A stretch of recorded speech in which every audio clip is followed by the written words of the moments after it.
$22 and a deed, but the truth inside would cost him everything. Best Wild West stories. The town of Dry Creek looked like it had already decided to die. Most of the buildings leaned as if they were tired of standing. The wind pushed dust through the empty street like it owned the place. Only a few people still lived there, and most of them sat quietly on porches, watching strangers with eyes that had seen too much. Elias Crow did not plan to stop in Dry Creek. His horse did. The animal slowed, breathing hard, and Elias knew better than to push it further. He tied the reins near the old water pump and looked around. The town smelled of dry wood, iron, and old mistakes. Elias was 36 years old, thin, and dressed in worn travel clothes. He carried himself like a man who had once known order and numbers, not guns and bar fights. He had been a surveyor once, mapping land for the territory, until politics and richer men pushed him out. Now, he traveled from town to town, doing small jobs, fixing maps, checking land records for people who barely understood them. Dry Creek did not look like a place that needed maps. It looked like a place people wanted to forget. Still, Elias needed water, food, and maybe a night's rest. The only building that looked even half open was the county records office, a small wooden structure with faded letters above the door. Elias frowned. A town this small usually lost its records office first. Curious. He stepped inside. The room was dim and smelled of old paper. Shelves lined the walls filled with rolled maps, folders, and books no one had opened in years. Behind a desk sat a man with red eyes and a bottle hidden badly under a stack of papers. The clerk looked up slowly. Office is closing, the man said, though the sun was still high. I just need to check something, Elias replied calmly. Land records. I'm a surveyor. The words seemed to wake something unpleasant in the clerk's face. No one needs land here, the man muttered. Elias did not argue. He had learned long ago that silence often opened more doors than words. He placed a few coins on the desk. The clerk's eyes followed them. What are you looking for? The man asked. Old deeds, Elias said. Unclaimed land. Forgotten plots. The clerk laughed, but it was not a happy sound. You don't want that, he said. Trust me, I want to see them anyway. The clerk hesitated, then stood and walked to the back. He returned holding a thin folder covered in dust. This one never got filed proper, the clerk said. No owner listed, no tax payments, no map that matches. He dropped it on the desk. Elias opened it carefully. Inside was a deed written decades ago. The ink was faded but clear.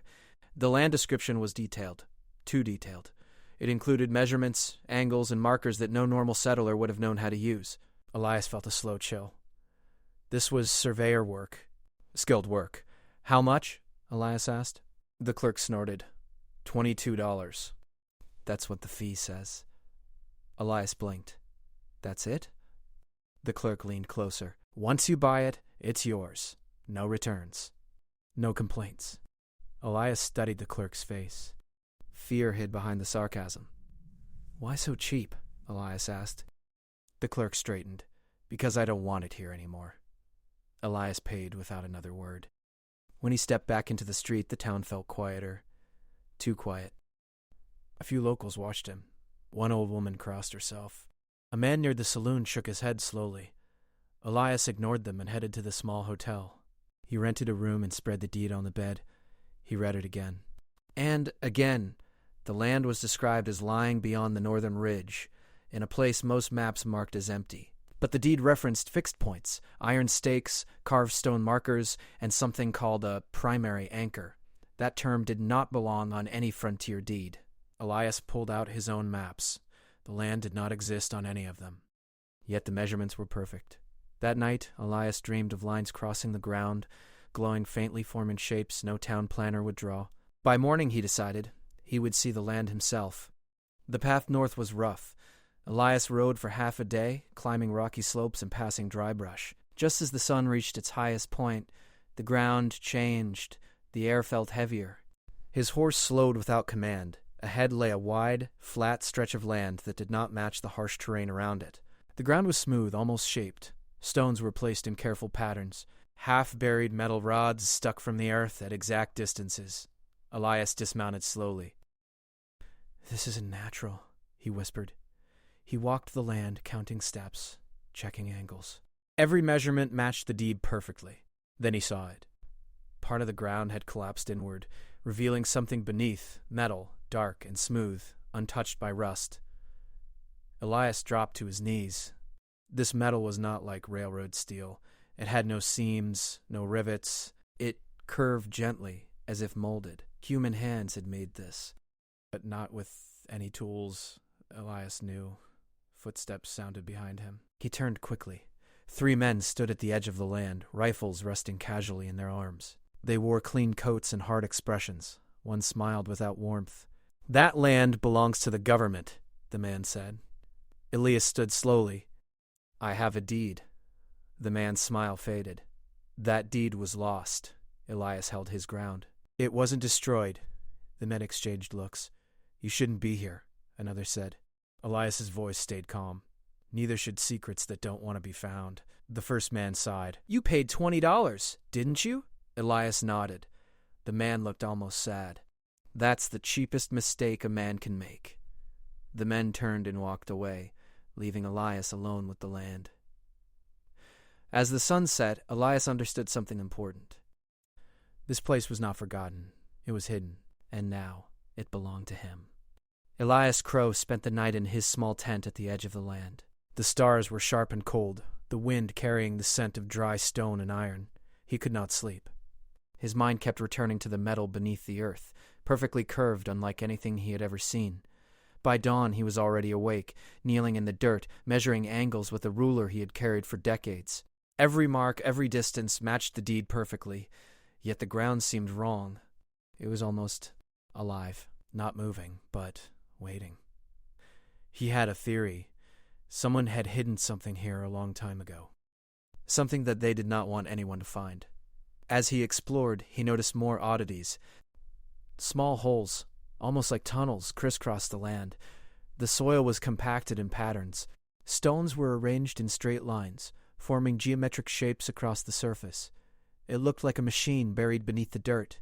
Elias stepped carefully, thinking of every survey he had ever done. He had mapped mountains, rivers, and deserts, but nothing had ever puzzled him like this. He dug a small hole near one of the metal rods. His hands worked quickly, careful not to damage whatever lay beneath. Within minutes, he uncovered a smooth metallic surface. It was a strange alloy shining faintly, even though it had been buried for decades. He tapped it lightly. The metal vibrated softly under his fingers. Elias's heart raced. Humans had built this. But how and why was the question. He remembered the 3 men from yesterday. Government agents. Or railroad men. Whoever they were, they had acted like they knew the land was valuable. But why would they let it sit for decades if it was truly important? Elias had a feeling the land itself was a puzzle, and he intended to solve it. By midday, he had uncovered more. Pipes, cables, and strange boxes half buried in the earth. Some were large enough to suggest machinery inside, yet they were built with skill far beyond frontier tools. Elias wiped sweat from his forehead. "What were you hiding here?" he muttered. A sudden noise made him freeze. The sound came from behind the northern ridge. Footsteps. Heavy, deliberate.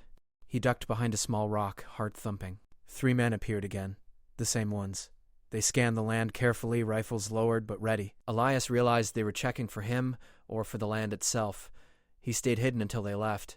He did not follow. It would be foolish. Yet he knew something important. The world outside this land already knew it mattered. Over the next 2 days, Elias worked steadily. He marked each rod, measured each stone, and documented every angle. Slowly, a picture emerged. The land had been engineered, not for farming or building, but for something that involved energy.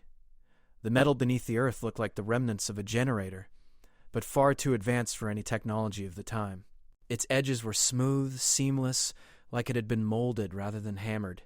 He felt a strange sense of awe. Humans, his own kind, had created this. Not machines alone, but ingenious minds. And yet the project had been abandoned. Why? He remembered the old clerk in Dry Creek. He had seemed scared. Perhaps he had known part of the truth. Elias dug deeper, uncovering a box the size of a small wagon wheel. He carefully pried it open. Inside were scrolls, schematics, and notes, written in careful, small letters. They spoke of experiments, energy amplification, land manipulation, and resource generation, machines that could extract power from the earth itself.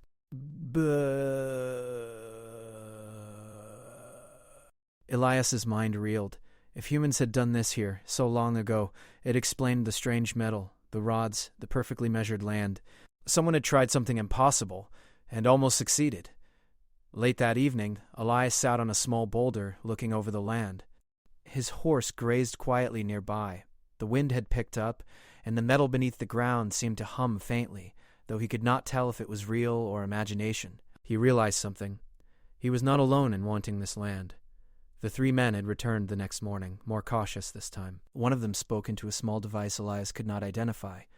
The sound was faint, mechanical, almost electronic. "They're not ordinary men," Elias whispered to himself. "They know this land is more than dirt and rocks." That afternoon, one of the men left a note pinned to a wooden stake at the edge of the property. The paper reads simply, "Leave now, or you will regret it." Elias smiled faintly. The warning had the opposite effect. "They underestimate human stubbornness," he muttered, "and they will learn why that is a mistake." He spent the evening studying the notes he had found. The schematics were detailed, showing underground channels, conduits, and chambers. The energy lines crisscrossed like veins under the earth. Elias realized the land was a laboratory buried in plain sight, hidden for decades. Over the next few days, Elias began to experiment carefully. He followed the channels and wires, tapping lightly, connecting rods, and observing responses. Small sparks of energy danced across metal joints, enough to suggest the machine was still functional in some way. It was fragile, but it was alive. He worked alone, knowing any other presence could tip the balance. Yet the thought of discovery weighed heavily. The 3 men had not returned openly, but he could feel them nearby. Observers. Waiting. Elias began to map every piece of machinery and every energy channel. He wrote careful notes and sketches. Slowly he realized a shocking truth.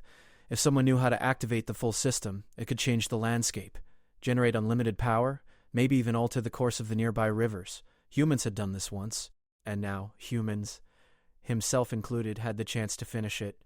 One night as Elias slept under the stars, he was awakened by a faint light glowing from beneath the soil. A soft hum filled the air. The energy was responding to him. Or maybe the land had simply waited for someone who could understand it. He knelt and placed a hand on the metal surface. The hum grew stronger, vibrating through his fingers.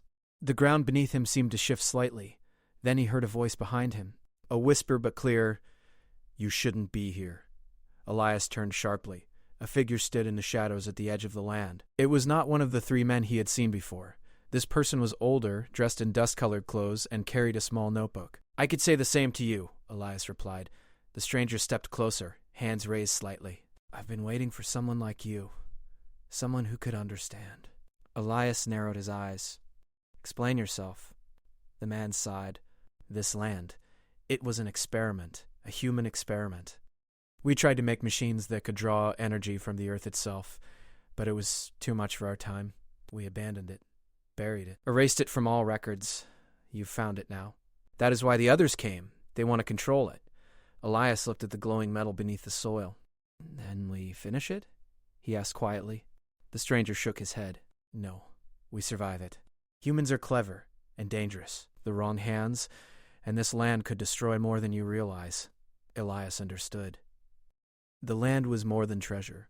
It was a test. And he had already passed the first challenge, survival. By the time dawn arrived, Elias had made a plan. He would map everything carefully, understand the system, and keep it out of the wrong hands. The 3 men and whoever sent them would return, but they would not find him unprepared. The land beneath Dry Creek was no longer forgotten. It was alive with human ingenuity, buried and waiting. Elias Crow had only one thing to do, learn the truth before the world tried to take it from him. And he would, because humans never gave up. Not then, not now, not ever. Elias Crow woke before sunrise. The land was quiet, but he knew it would not stay that way for long. The 3 men from before and anyone who sent them would return soon. They wanted the land for themselves, and they did not care about the truth or its dangers. Elias had a choice, hide in hope or use what humans do best, thinking, planning, adapting. He chose the latter.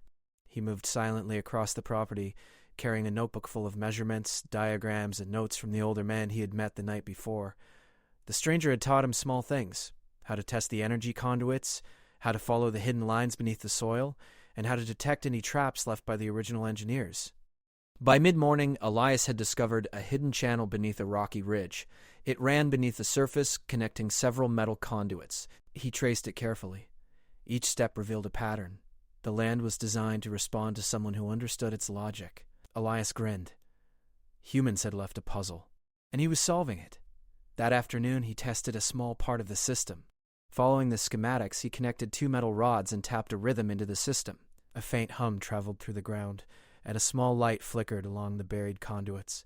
He had not yet activated the main system, but he felt its power. It was human energy amplified, a machine built not just with metal, but with careful thinking, patience, and imagination. Suddenly he heard voices, not distant footsteps like before, but voices talking urgently. "They know someone is here," Elias whispered to himself. He quickly hid behind a low hill, observing. 3 men appeared first. Their coats were clean, and they carried rifles and a small machine Elias had never seen before. It hummed faintly and glowed blue along its edges. Technology, yes, but not from the frontier he knew. A 4th man arrived behind them, taller, with an air of command. He carried a notebook, much like the strangers, and spoke calmly but sharply. "Search every inch. The deed belongs to us, but the land must obey us." Elias felt a cold thrill. They believed ownership gave them control. Humans had learned the hard way. Control over knowledge requires understanding, not paper. Elias acted quickly. He remembered the older man's advice. The land responded to intent and calculation. He tapped several metal rods in a pattern he had written down, sending vibrations along the conduits. A section of the ground rose slightly, forming a small barrier of earth and metal. The intruders stopped, confused. Their machine hummed, but it did not respond. Elias smiled under his hat. Humans adapt faster than machines, especially when understanding the problem matters more than brute force. He slipped along a hidden path beneath a ridge, moving closer to a larger chamber he had discovered the day before. This was the heart of the buried system. The older man had warned him. The main chamber could be dangerous, even lethal, if activated carelessly. Elias did not care. Danger was part of discovery. The chamber was bigger than he expected, a half-underground structure with walls of smooth metal that curved like waves. Pipes, conduits, and energy channels crisscrossed the room. Small lights flickered faintly as if sensing his presence. Elias stepped carefully. Every measurement, every calculation mattered. One wrong move and the system could fail, or worse, collapse the ground above him. He checked the schematics against the room. Everything matched. This was human genius buried for decades, abandoned out of fear or politics. He pressed a metal rod into a slot, aligned another, and tapped the rhythm he had memorized. The lights along the conduits glowed brighter. A low hum filled the air. The energy was alive. He felt it through the soles of his boots, a vibration that made him feel connected to every hand that had worked here. Humans had built this, and now he understood it better than anyone alive. Outside, the intruders were growing impatient. The taller man, the leader, noticed the earth moving slightly. "He's here," he barked. "Do not approach yet." One of the men fired a small device, releasing a pulse of energy toward the chamber. Elias felt the vibration through the floor and dodged behind a curved conduit. The energy hit the walls, but the structure absorbed it, redirecting the force harmlessly. The men cursed. Their machine was clever, but it was not human. It could not predict improvisation, calculation, and adaptation. Elias knew it was time to take action. He adjusted several rods, realigned channels, and pressed a final sequence into the system. The hum intensified. The ground around the intruders trembled slightly. Dust rose. The taller man stepped forward, shouting, but the earth itself seemed to push him back. The men fell, stumbling, their machine shorting out from the uncontrolled energy. Elias did not stop. He pushed the system further, carefully. Light danced across the chamber walls. Small sparks of energy traveled along the metal veins in the ground, forming shapes that looked like maps of the land itself. He had done it. The land responded to human understanding, not threats, money, or ownership. By nightfall, the intruders had retreated. They had no way to control the land. They had machines, guns, and authority, but humans had ingenuity. Elias stood at the edge of the chamber, breathing heavily. He looked at the metal beneath his hands, the channels glowing faintly, and felt a deep pride. This was humanity's gift. Not wealth, not weapons, not law, but knowledge, patience, and creativity. The older man appeared behind him, stepping silently into the chamber. "You've done well," he said. "Few could have survived this long, let alone understand it." Elias smiled, exhausted. It's not just survival. Humans, our kind, can do things no one expects. That's the real power. The older man nodded. Exactly. But be careful. The world outside will not wait. People will try to take it by force. You need more than understanding now. You need a plan. Elias looked around the chamber. He had an idea. He would protect the land, control the knowledge, and prevent it from being abused. Not for money, not for fame, but for humanity itself. Over the next few days, Elias worked tirelessly. He mapped every chamber, every rod, every conduit. He tested the energy flow carefully, learning how to control it without danger. He built small decoys above ground to mislead any intruders. Humans had buried this power here once, but humans could also protect it. Elias felt a sense of connection across time. The engineers who had built the system were gone, but their work lived in his hands. He realized something important. Human ingenuity never dies. It waits for someone clever enough to use it wisely. Late one evening, Elias stood at the top of a ridge, looking over the land. The small town of Dry Creek lay far below, oblivious to what was hidden above it. The wind carried the scent of earth, metal, and rain to come. He smiled. The land was dangerous, yes, but it was also proof. Humans could do incredible things, even in a time when the world thought they were simple, unskilled, or helpless. And humans like Elias? They never gave up. The sun rose over the northern ridge in a pale orange glow. Elias Crow stood at the edge of the land, notebook in hand, measuring rods aligned and ready. The air felt heavier today, almost like the land itself was aware of what was coming. He had worked for weeks mapping the buried system, learning its rhythms, and building decoys to protect the heart of the energy beneath the soil. But today, he knew the intruders would return. Not for threats this time. They wanted everything. Elias took a deep breath. Humans had faced worse odds before. What set them apart was not strength alone. It was adaptability, patience, and cleverness. He would use all three today. By midday, dust rose on the horizon. 3 men appeared first, cautious as ever. Their leader followed behind, a sharp glare in his eyes. They carried equipment and weapons designed to detect and control energy. "They're ready for a fight," Elias muttered, but he did not panic. Instead, he checked the channels once more, confirming each metal rod, each energy line, each hidden conduit. He pressed lightly on one of the rods. A faint hum vibrated beneath his feet. "Let them try," he whispered. The intruders advanced, carefully scanning the ground. One of them triggered a small device, releasing a pulse into the earth. The metal rods absorbed the energy, redirecting it harmlessly. The intruders looked startled. Elias smiled. Humans had learned long ago to adapt faster than machines. He had prepared more than just defenses. Above ground, he had built small mechanisms, hidden levers, reflective surfaces, and false rods that misled sensors and redirected energy pulses. The intruders could see the land, but they could not see how it responded. As they advanced, Elias activated part of the system deliberately. Lights flickered along the metal channels, and the ground shifted slightly under their feet. Dust rose in thin clouds. The intruders stumbled. The taller leader cursed. "This land is playing tricks," he shouted. "It's impossible!" Elias stepped out from his hiding place, holding a long rod as if it were a weapon. "It's not tricks," he said calmly. "It's human ingenuity, and it responds to understanding, not threats." The men froze, unsure what to do next. Inside the chamber, Elias had prepared a final safeguard. Hidden levers connected to the main energy conduits could release controlled pulses to disable any device not properly aligned with the system. Only someone who understood the schematics could use it safely. He activated the levers carefully. A gentle hum spread through the land, increasing in intensity. Lights traced the energy veins beneath the surface, pulsing in time with his touch. The intruders' devices sparked and died. Their machines, built to dominate, could not handle the logic of human understanding. Elias stepped forward, keeping his calm. "You see now," he said, "this land is not yours to take." It never has been. The leader growled and lunged forward, but a small tremor from the system shifted the earth slightly. He lost balance, falling into a shallow depression. Elias didn't strike. He didn't need to. The land itself protected him. Over the next hour, Elias carefully guided the system, keeping the intruders trapped on false paths while he explored the chamber fully. He activated conduits in precise sequences, forming a maze of moving earth, energy pulses, and glowing channels. The intruders panicked. Their machines were useless. Guns were useless. Authority was useless.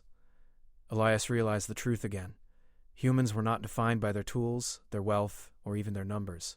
They were defined by ingenuity, courage, and the willingness to think differently. He had survived not because of luck, but because he understood the land and himself. Humans had always been underestimated, and that was their greatest weapon. The older man appeared in the chamber once more. "You've done it," he said. "The land is safe for now." Elias looked around at the glowing metal, the humming conduits, and the perfectly aligned channels. "For now," he said. "Others will come, but they cannot control it without understanding." The older man nodded. "Exactly. Humans can create wonders, but they must also protect them. That is your task now." Elias realized the weight of the responsibility. The land had secrets that could change the future, give energy to cities, alter rivers, even reshape towns. In the wrong hands, it could be devastating. In the right hands, it could be a gift for humanity. And he, a man who had bought a deed for $20, was the one who held the key. The intruders eventually retreated, defeated not by guns but by human skill. Elias did not gloat. He only watched them go, knowing the world would keep testing human resolve. He returned to the chamber and studied the schematics again. Every lever, rod, and conduit was in perfect order. The energy system responded to him, quiet and steady.